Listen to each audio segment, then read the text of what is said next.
Meanwhile, the military is seeing the results of a $200 million program to get recruits into shape to go on to basic training as the armed services fails to meet recruiting goals. Fewer than 25% of Americans between the ages of 17 and 24 years old are reportedly qualified to serve, meeting both academic and physical qualifications.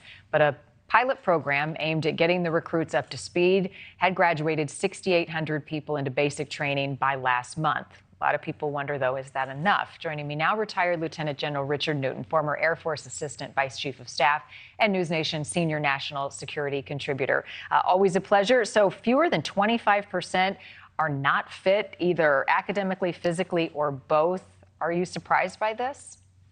No, I'm not, Marni, and good morning to you. It's a national security crisis. We've got a ever-limiting pool of young Americans between the age of 17 and 24 who are eligible to serve in the United States military. That includes academic standards, it includes moral standards such as, no drug use or criminal record and so forth, but also the health and fitness aspect of this is extraordinary. I believe my numbers that I did research on it, it's actually the pool that we can actually go recruit youngsters from is now down to 23%. When I testified in Congress 10, 15 years or so ago on this very same topic, and my fellow deputy chiefs of staff did, we had a broader pool of young American talent to recruit from, and we met our recruiting goals. Now the challenge is, and as you stated, this camp here that the Army's trying to pull out all stops to bring young men and women into the service to get them ready for basic training and the grueling requirements it is for service in the nation. I think it's a start, but there's much more that needs to be done here. And what role does the pandemic and also political polarization play into possible recruits wanting to join? Well, certainly the pandemic over the last couple of years, especially in 2020 and 2021, recruiters were unable to go on college campuses and high school campuses from all the services to go recruit young men and women. But the political aspect of this, we talk about wokeism and things like that. I think that's less of a factor.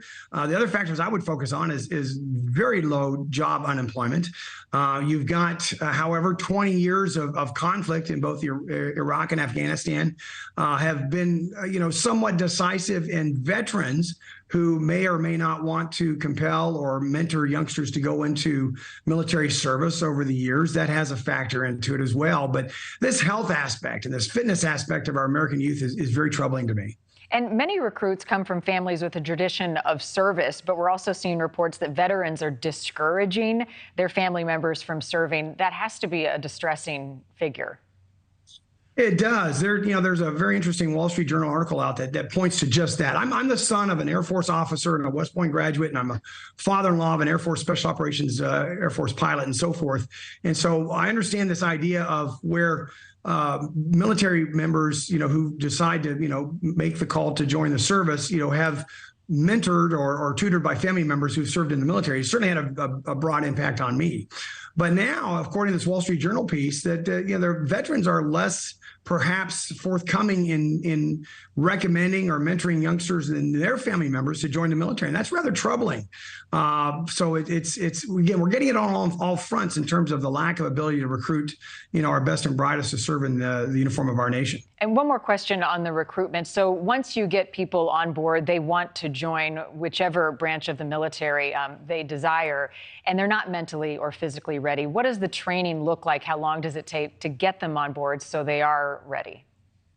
Well, this pilot program that we saw at Fort Jackson is trying to do just that. There's a health and fitness aspect to getting them ready, but there's also helping them, coaching them, getting them prepared for the mental aptitude test. That it's a reasonable test to make sure that they've got the mental agility to fight in today's modern Army and Navy and Marines and Air Force. It's a very high technical military that we're coming into, much more so than when I joined the Air Force through the Air Force Academy when I graduated in '78. And so there's a mental agility piece of this. It's also very important. But I think that, again, all the services, especially the Army, is trying to pull out all stops to help develop youngsters just to get ready for basic training and then a career in the military. Thank you for watching. Go to newsnationnow.com to find NewsNation on your television provider. And don't forget to click the red subscribe button below to get more of NewsNation's fact-driven, unbiased coverage.